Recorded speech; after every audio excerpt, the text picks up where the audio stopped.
Bonjour et bienvenue dans Prospect, l'espace où nous explorons les nouvelles opportunités en présence de professionnels. Et donc aujourd'hui, nous avons l'occasion de recevoir Valérie Moreau, consultante et formatrice commerciale. Merci d'avoir accepté l'invitation. Bonjour Lilou, merci beaucoup pour l'invitation, puisqu'effectivement c'est un bon moment, c'est une belle idée. Est-ce que donc tu pourrais te présenter, parler un peu de toi ? Alors, donc je suis Valérie Moreau, j'ai 57 ans, je me suis réinstallée à mon compte il y a 4 ans pour monter Valérie Moreau Conseil et Accompagnement. J'ai pas cherché de nom, en fait, voilà, c'est le mien, tout simplement. J'aime ma liberté, je suis heureuse d'être à mon compte, je suis heureuse de pouvoir apporter, être un peu dans la transmission, l'aide, le soutien, même si c'est dans le domaine commercial. Je m'éclate dans ce que je fais et c'est T'as fait une reconversion professionnelle ou t'as toujours été dans ça, dans le commercial ? Alors, effectivement, donc, j'ai commencé par te dire que j'avais 57 ans et j'ai eu plusieurs vies. Plusieurs vies professionnelles. J'ai une petite particularité, c'est que je suis autodidacte. Oui. Je n'ai pas fait d'études. Je suis partie après le bac. J'ai passé 1 an aux États-Unis. Après, je suis partie à Paris et où j'ai vécu pendant 13 ans. Et j'ai fait différents métiers. En fait, je me suis retrouvée dans le juridique. Donc, a priori, un métier, enfin, un domaine d'activité où si tu n'as pas de diplôme, c'est compliqué. Alors, je ne suis pas devenue avocate, faut pas exagérer, mais je me suis occupée de gérer des portefeuilles de marques et de modèles dans des belles structures, puisque j'ai terminé chez Baker & McKenzie. Trop bien. Un très beau cabinet d'avocats américains. Après, j'ai travaillé dans la photogravure. Je ne connaissais même pas le nom, je ne savais pas ce que c'était. C'est tout ce qui est traitement de l'image et du texte, en fait, tout ce qui est pré-presse, c'est comme ça qu'on appelle ça. Et j'ai eu la chance de travailler dans ce domaine et c'est là que j'ai découvert le métier de commercial. Je fais court, mais donc voilà. Et je suis tombée dedans en fait en me rendant compte que c'était vraiment ce que j'aimais faire. J'aime la relation, en fait, j'aime les autres. Je suis fille d'artisan, fille de commerçant, petite fille d'arrière-boutique, vous savez, celle qui vient, qui veut toujours voir les clients. Je pense que j'aime vraiment ce contact-là. Ça m'enrichit vraiment et j'ai envie de contribuer à mon tout petit niveau à faire en sorte que ça existe encore. Parce que je trouve qu'il y a beaucoup d'outils, beaucoup d'écrans qui cachent en fait les liens, qui cachent les gens l'un les autres et les vraies relations. Et je trouve que dans relations commerciales, on oublie un peu trop le mot relation. Donc c'est ce que j'ai envie de faire vivre, revivre et permettre aux gens d'avoir plaisir à ça. En fait. Oui, complètement. Concrètement, en quoi va consister ton travail ? Au quotidien, comment ça va s'organiser ? Alors, j'ai sciemment varié un peu mes missions.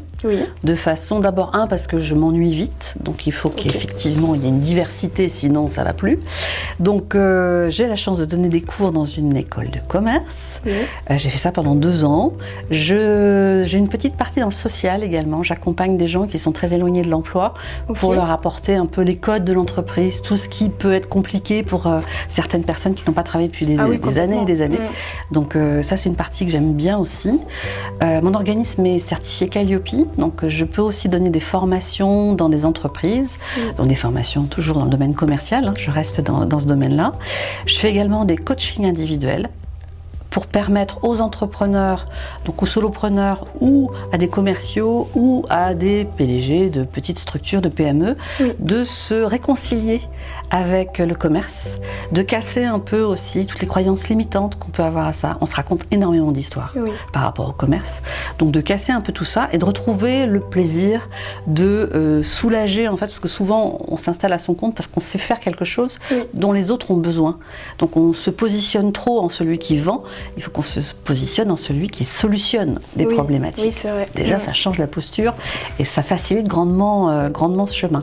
Donc c'est entre autres ce genre de mission que je fais au quotidien et je peux sauter d'une activité à l'autre, c'est ce que j'aime, une espèce d'agilité, de passer d'un milieu à un autre. Je peux passer d'une entreprise dans l'industrie à aller travailler avec un solopreneur qui est coach ou qui va être, je sais pas moi, un photographe. Donc l'approche va être complètement différente. L'approche va être complètement différente, vraiment. En fait, moi ce que j'aime c'est le sur-mesure et c'est de voir, de ne pas forcément travailler que sur des programmes de sachante, des programmes hyper descendants. Moi, ce que j'aime, c'est du sur-mesure, permettre aux gens, en fait, de partir de là où ils en sont. Il y en a certains qui, spontanément, naturellement, vont avoir une certaine aisance, par exemple, dans le premier entretien, ils vont savoir conduire ça hyper facilement, mais ils vont pas savoir comment débloquer les premiers rendez-vous. Et puis pour d'autres, ça va être l'inverse. D'autres vont complètement sécher sur place pour une négociation. D'autres n'ont pas les clés pour fidéliser. C'est en fait en fonction des besoins de chacun. Ok. Et tu interviens sur Limoges, tu interviens où? Alors j'interviens sur toute la France. Ok. À partir du moment où quelqu'un a un besoin. Oui, on me contacte. Alors soit c'est en visio, ça marche très très bien en visio d'ailleurs, soit c'est en mixte. Ça peut arriver aussi. Et puis sinon, je me déplace. Donc le plus loin que je sois allée, c'était pour suivre une commerciale à Marseille. Ok. De l'autre côté, j'étais allée à Lille. Donc je me déplace si c'est nécessaire. Et voilà, j'ai un client du côté de Clermont-Ferrand. Ça peut être un peu partout et ça ne me dérange pas. Est-ce que tu vas avoir quand même un type d'entreprise ou de profil que tu vas accompagner le plus souvent? Qu'est-ce que tu retrouves dans les personnes qui vont avoir un besoin commercial? Alors, là où je vais les retrouver parfois, ce sont des gens, par exemple, qui maîtrisent très bien leur métier, qui sont très bons, experts dans leur domaine, et qui pensaient, à tort, que ça allait suffire pour s'installer à son compte. Bah non, ça suffit pas, parce que si vous êtes très très bon dans votre domaine, mais que vous êtes le seul à le savoir, ça pose problème, quoi. Donc du coup, ça peut être ce genre de profil régulièrement, enfin des gens qui ne savent pas par quel bout prendre la prospection commerciale, qui s'imaginent entre autres que la prospection commerciale, c'est uniquement appeler les gens. Oui. Et là, ils sont tétanisés, quoi. Ça, c'est vrai, hein, prospection commerciale, la première chose qui me fait penser, c'est ça, téléphonique. C'est ça. Alors que non, il y a plein d'autres façons de se faire connaître, de se rendre visible, d'aller à la rencontre des autres, sans pour autant décrocher son téléphone. Ça, c'est la partie la plus compliquée quand même. Du cold call, c'est quand même... Maintenant, ça se fait moins. Ça se fait, oui. Quoique apparemment, ça revient. C'est vrai? Oui, parce que justement, il y a de moins en moins de gens qui le font. Il y a de plus en plus de gens qui ont peur du téléphone. Oui. Du coup, ceux qui osent aller vers ce genre de démarche, ils ont des résultats plutôt sympathiques. Ouais. Parce que du coup, ces personnes-là, comment tu vas les approcher? Parce qu'elles vont souvent avoir des a priori ou avoir peur du coup de cet aspect-là. Comment tu vas te rapprocher? Alors j'aime bien les bousculer, parce que j'ai un côté un peu cash. Ouais. Je pense que je suis quelqu'un de très gentil et je prends vraiment soin de mes clients. Oui. Mais de temps en temps, j'aime bien les bousculer un peu. Et entre autres, hier soir, j'avais un atelier devant 30 femmes entrepreneurs. C'est de leur dire, ça va pas venir tout seul, quoi. En fait. Et c'est pas une option de faire du commerce. Oui. C'est obligatoire, quel que soit le moyen. En fait, moi, ça me rend plutôt heureuse de faire du commerce. Donc, c'est pas quelque chose de figé. C'est pas quelque chose de. C'est aussi justement de leur permettre de trouver plaisir à vendre. De trouver plaisir à se faire connaître, à se rendre visible, à faire des choses qui sont utiles pour les autres. C'est plutôt plaisant. Donc je les rencontre par les réseaux sociaux, dans les after-work ou dans certains réseaux professionnels. Oui. Bouche à oreille fonctionne bien également. Et puis j'ai fait partie moi-même d'un réseau où j'étais salariée d'un réseau pendant 3 ans. Donc du coup ça m'a permis de rencontrer pas mal de gens aussi. Et ce qui m'aide aujourd'hui, c'est clairement. Sur quels sujets commerciaux les entreprises ont le plus besoin d'aide aujourd'hui? Est-ce qu'il y a quelque chose en particulier qui... À mon avis, ce qui nécessite vraiment un effort, et peut-être justement du travail, c'est d'un côté la relation commerciale, et de l'autre côté un aspect dont j'ai souffert moi en étant commercial d'ailleurs, c'est la gestion d'équipe commerciale, l'animation d'équipe commerciale, qui n'existe pas, le management. Ça n'existe pas. En fait, on demande aux commerciaux d'être performants, de ramener du chiffre, d'atteindre leurs objectifs. Mais on sait leur taper sur les doigts quand les résultats ne sont pas là. On n'écoute pas. Donc les raisons pour lesquelles parfois il y a des difficultés. Et surtout, on ne leur donne pas les outils pour y arriver. Et les outils, je ne parle pas d'une voiture, d'un ordinateur. Voilà, c'est vraiment clairement d'être formé, d'être encouragé, d'avoir un espace aussi où on peut dire en toute confiance, là je ne sais pas pourquoi j'y arrive pas. et qu'il y ait quelqu'un en face qui puisse te dire mais tu fais ça, est-ce que tu as essayé ça, est-ce que tu veux que je vienne avec toi, est-ce que finalement qu'il y ait cet accompagnement au quotidien, parce qu'être commercial, c'est quand même un sacré boulot, quoi. Oui, c'est clair. C'est pas, contrairement à ce qu'on pense, juste d'aller bouffer au restaurant avec ses clients et de passer sa vie en voiture. Ça nécessite beaucoup de concentration, c'est aussi de gérer des situations parfois difficiles, conflictuelles. On est quand même l'interaction avec l'entreprise, on est la vitrine de l'entreprise. Tout ça, c'est quand même une sacrée charge et je trouve que ça nécessite un véritable accompagnement, ce qu'il n'y a pas dans toutes les entreprises. Tu l'as ressenti, c'est vrai que quand je parle à un commercial, on se dit hop, il s'en va, va faire ses choses et il revient avec des clients. C'est ça. Mais c'est vrai que j'y ai pas pensé qu'il faut, comme tout humain, il faut un management derrière. Complètement. Quoi. Et c'est pas du flicage ou du marquage à la culotte. Non. Chacun ses techniques, c'est pas les miennes. C'est au contraire justement de se dire ton objectif c'est de performer. Et le mien, c'est de t'aider à y arriver. Donc, de te donner les clés, te donner les clés, te donner les formations au fur et à mesure de tes besoins, de te permettre en fait d'avoir la bonne réponse au bon moment. Et puis, c'est aussi pour ça qu'il y a beaucoup de turnover. Oui. C'est aussi pour ça qu'il y a beaucoup de burn-out ou de situations de qualité de vie au travail qui se deviennent compliquées parce que les gens sont en souffrance, ils n'ont pas de réponse à leurs questions. La seule réponse qu'on leur donne, c'est « t'as pas atteint tes objectifs ». Bah oui, mais qu'est-ce que vous avez fait pour m'aider ?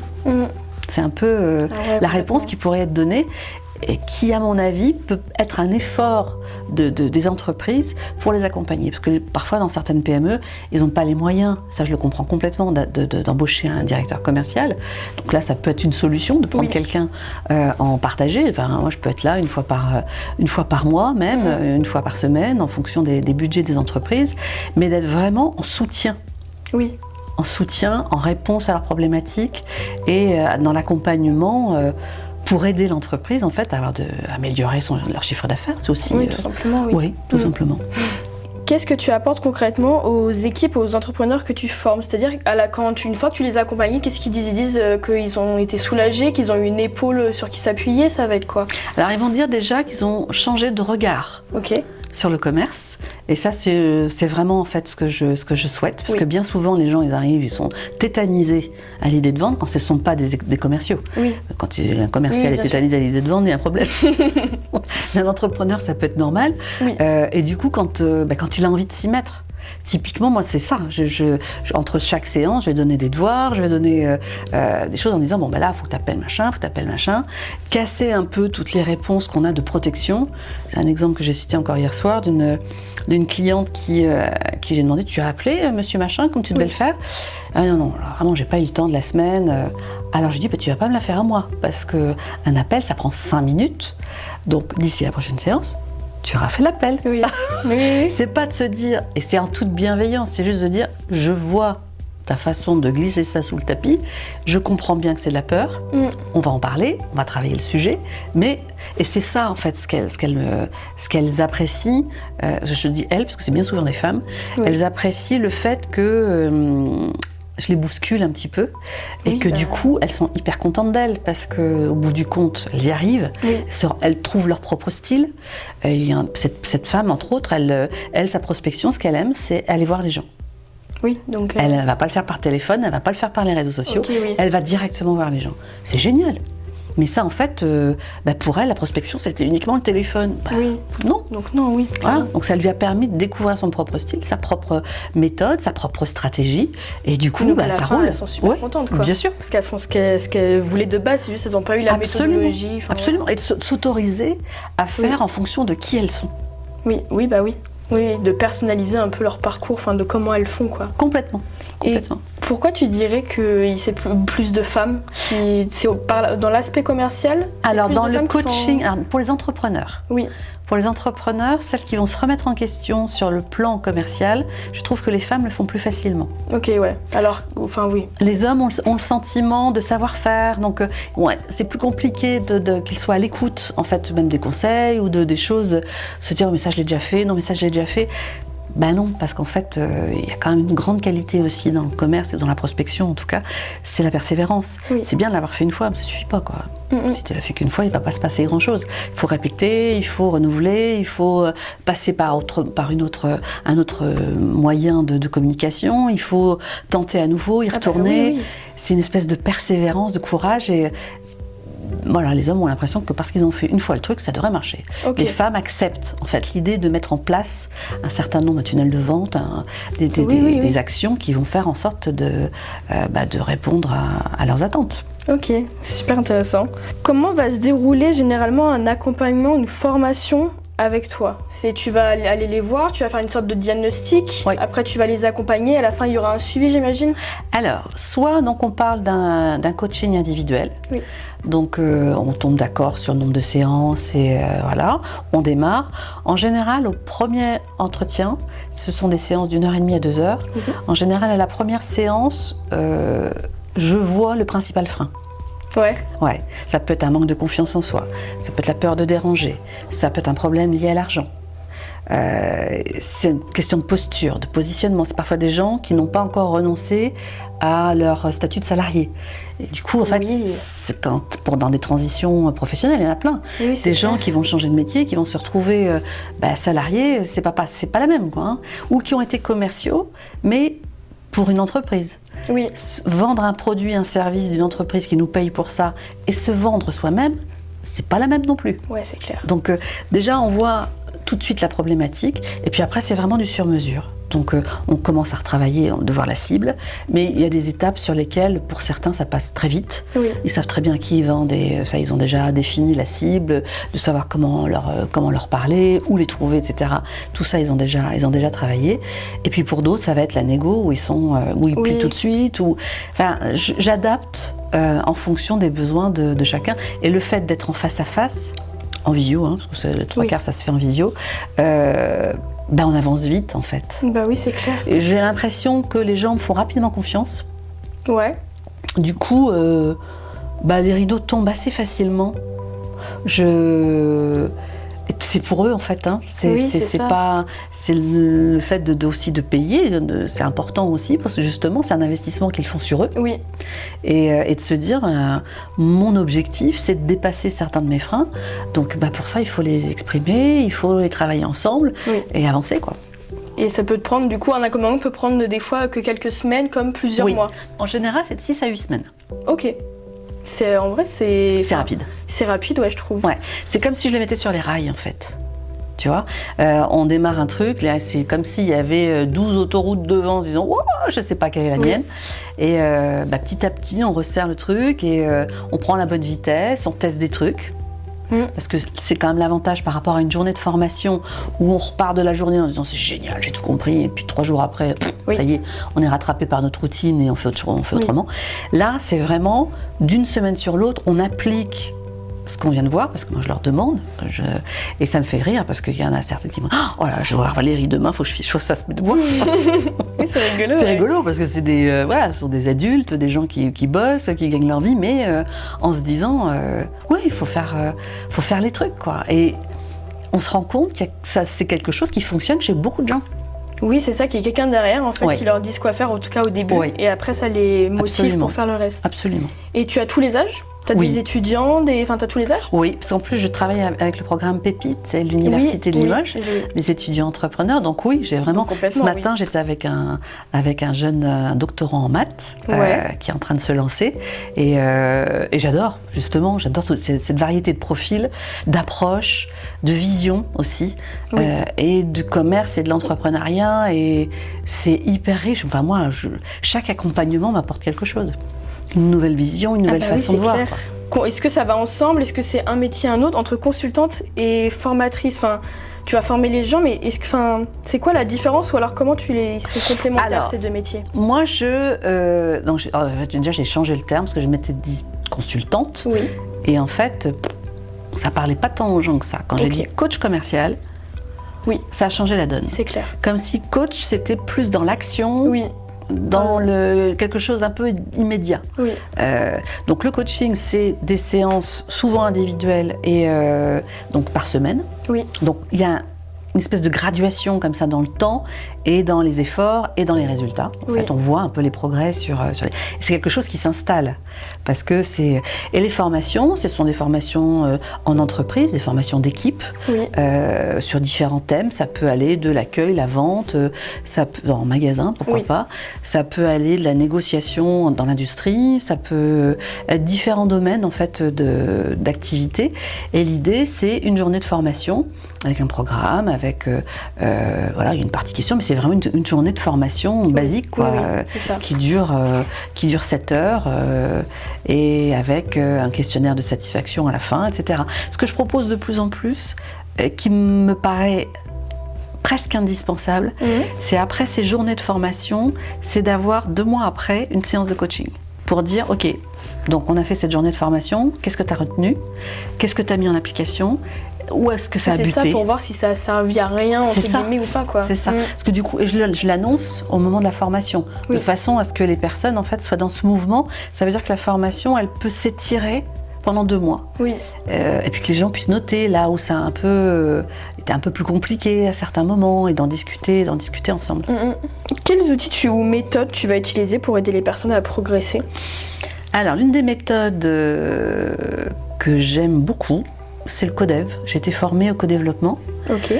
C'est une technique québécoise et qui a fait ses preuves. Je trouve que ça fait une 30aine d'années que ça existe. Et c'est en fait une méthode qui est associée à l'intelligence collective. C'est vraiment de se faire travailler ensemble. Et donc ça fait partie des choses que je peux proposer aux équipes commerciales et qui fonctionnent très très bien. D'une problématique, d'abord parce que ça crée de la cohésion d'équipe. Complètement. Donc ça c'est plutôt sympa. Et puis c'est orienté solution. C'est absolument pas un débat. Tout est orienté solution pour que les personnes qui viennent exposer leurs problématiques repartent avec 10, 12, 15 solutions potentielles. Et quand pour coacher, quand c'est des personnes toutes seules ? Alors quand c'est moi qui vais être dans non, ça peut pas être du co-développement parce qu'on est deux. Ça. Mais par contre, je suis beaucoup dans le questionnement. Dans le questionnement orienté pour leur permettre de comprendre en fait ce qui bloque, qu'elles s'en rendent compte par elles-mêmes plutôt que de leur dire. C'est beaucoup plus puissant que ça vienne d'elles que de moi, quoi. Donc. Tu vas utiliser des outils digitaux par exemple dans tes accompagnements, des choses comme ça ? Alors je vais utiliser... Tu vas leur donner des outils en fait ? Ça peut. Oui. Je peux leur donner des fiches récapitulatives, je sais pas, sur par exemple la cible, quels sont les différents leviers pour avoir une cible, donc voilà, de pouvoir écrire ça. Ce que j'aime bien faire aussi dans certaines formations, c'est un espèce d'engagement. Je m'engage la semaine prochaine à faire 5 appels, 5 ok, et on le fait ensemble et elle le note et il faut le faire. Comme un contrat, c'est une espèce de contrat moral. C'est pas pour moi en fait. C'est ça. C'est pour motiver en fait. C'est pour motiver et c'est pour quelque part leur dire t'es venu me voir pour avoir des résultats, on va bosser pour. Il y a des profils où ça ne marche pas malgré tout de faire ça ? Oui, il y a des profils avec lesquels, je sais pas, ça marche pas, mais en fait, c'est vraiment plus compliqué. Il y a des gens qui sont un peu hermétiques, en fait, qui ont l'impression, ce que je disais tout à l'heure, qui ont déjà tout vu, tout fait, donc, en fait, et que du coup, c'est très critique, quoi. Et c'est effectivement des profils avec lesquels j'ai du mal à travailler. Tu t'acceptes de travailler avec ou des fois ça t'arrive de te dire là je vais pas lui apporter quelque chose, du coup j'arrête tout. C'est ça le but de travailler toute seule aussi, c'est de pouvoir choisir quand on peut ses clients. Complètement. Des entreprises, même d'ailleurs, des gens avec lesquels je sens qu'on n'est pas du tout sur la même longueur d'onde. Et puis parfois il y a des petits miracles. Je viens de démarrer une collaboration avec un nouveau client. Il a 26 ans, moi j'en ai 57. Et en fait, on a l'impression de parler le même langage. C'est vraiment hyper fluide de travailler avec lui, c'est très agréable. Donc là, il y a des bonnes surprises aussi. Et puis il y en a d'autres, on sent bien qu'on n'est pas du tout câblés de la même façon. Moi, je ne suis pas du tout dans des méthodes commerciales dites agressives. Je ne suis pas du tout dans des méthodes commerciales de manipulation. Ce n'est pas du tout mon truc, ça ne l'a jamais été. Ça ne le sera jamais. Donc non, je n'accompagnerai pas des équipes dans ce sens-là. Et là, typiquement, si je sens ça, c'est même pas la peine, quoi. Ça m'intéresse pas. Quelles sont les erreurs commerciales que tu vas voir le plus souvent, que les personnes vont faire ? Alors, ou qu'elles ont fait déjà, du coup, Ce que je vais voir souvent, c'est un manque de relance. Des actions, en fait, qui sont isolées. Oui. Et les gens se disent, ça les intéresse pas. Pourquoi ? En fait, tu as envoyé un mail. Oui. La personne s'est peut-être dit, c'est vachement bien ça. Bon, moi j'y repense. Mais sauf qu'il y a eu 50 mails après et que voilà, c'est parti dans le truc et c'est fini.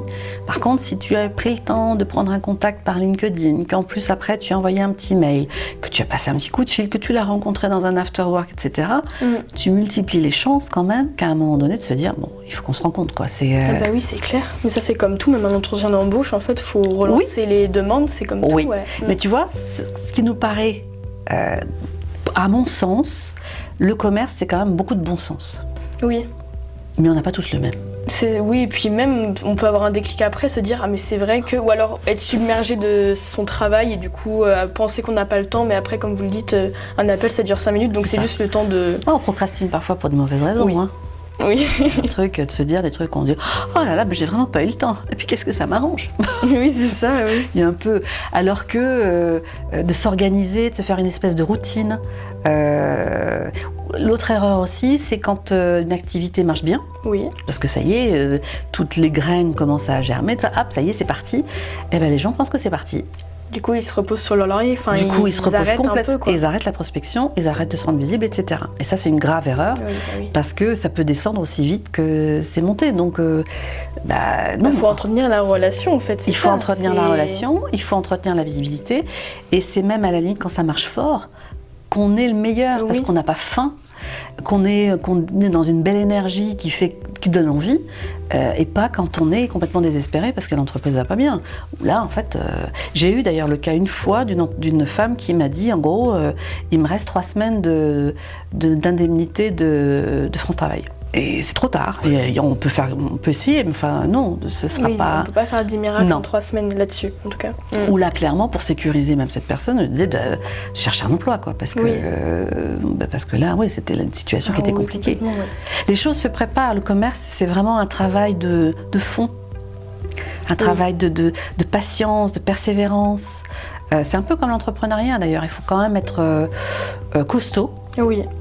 Il faut avoir un mental d'acier parce qu'il y a des moments qui sont plus compliqués que d'autres. Ceux qui vont également se laisser complètement, qui n'ont pas bien préparé leur rendez-vous, ça c'est aussi notre erreur. Ouais, c'est-à-dire qui par exemple vont arriver, en fait, savent pas ce que fait l'entreprise et savent pas trop comment ils vont pouvoir les aider. Mais c'est compliqué là. C'est le minimum. Donc ça peut faire partie des erreurs. Oui.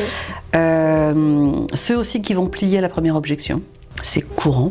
Ouais, mais c'est vrai que quand on l'apprend pas, parce que moi j'ai fait des études, par exemple, j'ai fait un BUT technique de commercialisation, on a appris ça. Ouais. Mais c'est vrai que si on l'a pas appris, ça peut ne pas paraître évident et de se dire directement, il a dit non sur un point, c'est mort, alors qu'il faut les lever, les objections, un peu de moyen de le faire. Ouais. Absolument. L'une des bonnes écoles pour ça, c'est le théâtre. Ça c'est vrai, ça c'est fou. Hein. Ouais, le théâtre entre autres parce qu'il y a un côté... de tac au tac, et l'improvisation théâtrale, à mon avis, c'est l'une des meilleures écoles pour la réponse aux objections. Et l'impro, c'est magique, parce qu'on voit bien comment on peut mener, c'est une danse en fait, du coup, je trouve ça assez magique. Ouais. Ah oui, c'est super intéressant. Comment la vente évolue aujourd'hui avec le digital, les réseaux sociaux, par rapport à avant ? Comment ça se passe ? C'est une très bonne question. Je te remercie de me l'avoir posée. Les gens pensent maintenant que justement, comme il y a les réseaux sociaux, il y a Internet, il y a l'IA, il y a tout ça, on n'a plus besoin d'aller voir les gens, on n'a plus besoin de vendre, machin.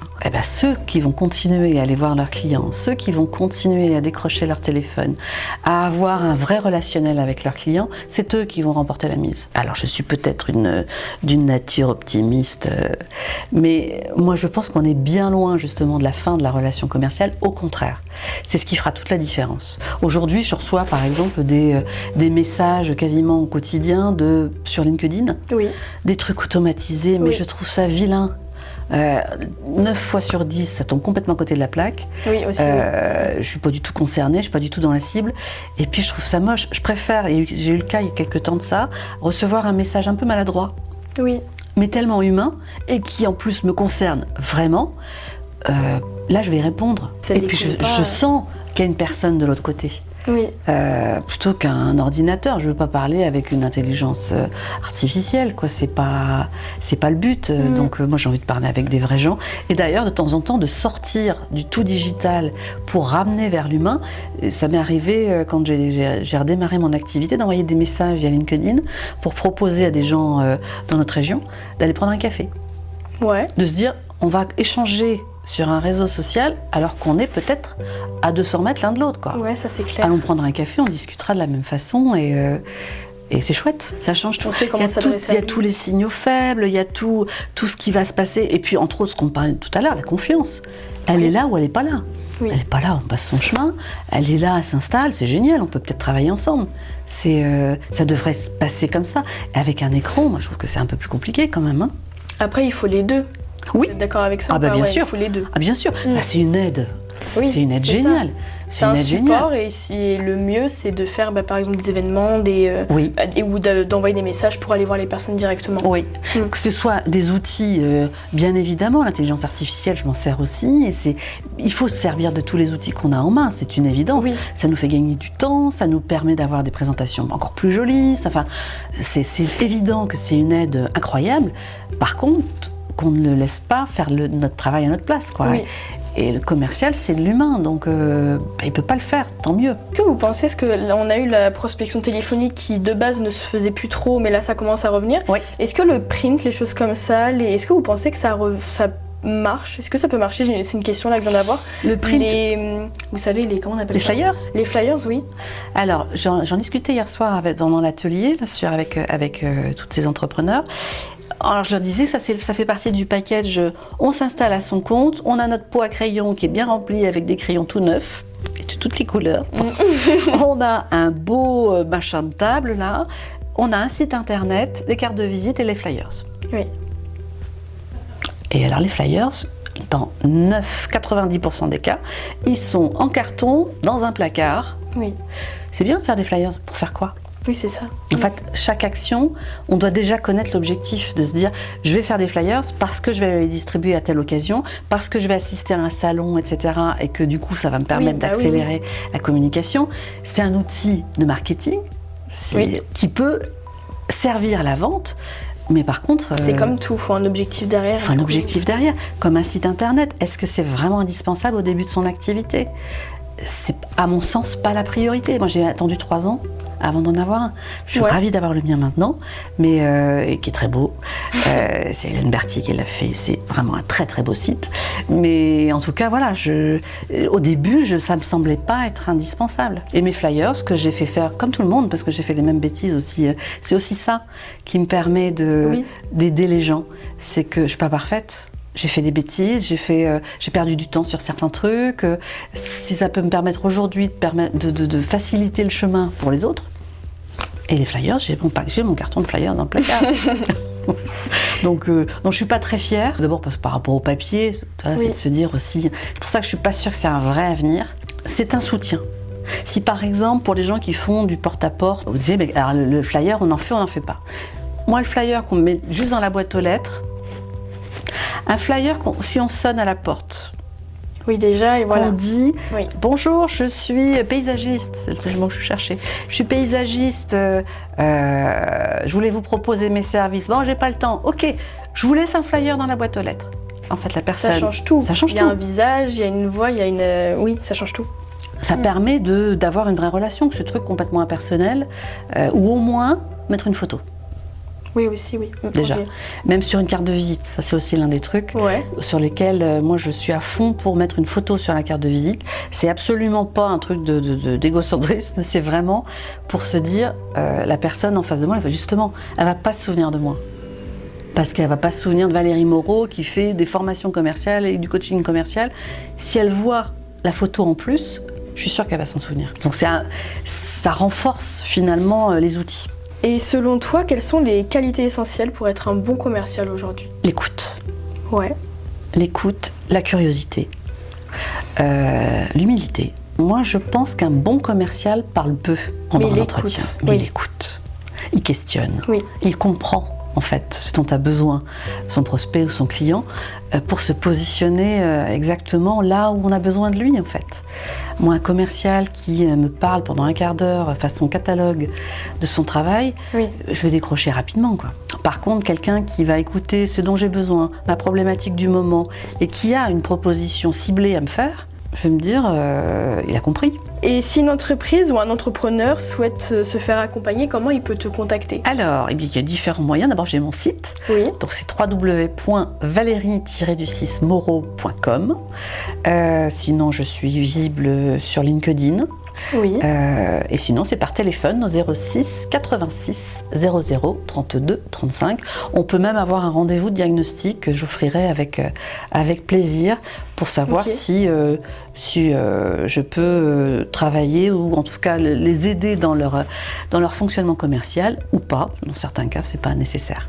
Bon bah super, merci beaucoup d'avoir accepté cette interview, c'était super intéressant. Merci Lilou, merci de m'avoir invitée, d'avoir pensé à moi, ça m'a fait très plaisir de répondre à cette invitation. Je trouve que le format est très intéressant et ça permet aux entrepreneurs aussi d'expliquer leur métier. Ça peut inspirer peut-être même d'ailleurs des jeunes qui cherchent leur voie et pourquoi pas d'inspirer aussi dans ce domaine-là. Donc merci à toi et à Dimitri pour cette belle idée. Merci beaucoup, à bientôt. À bientôt.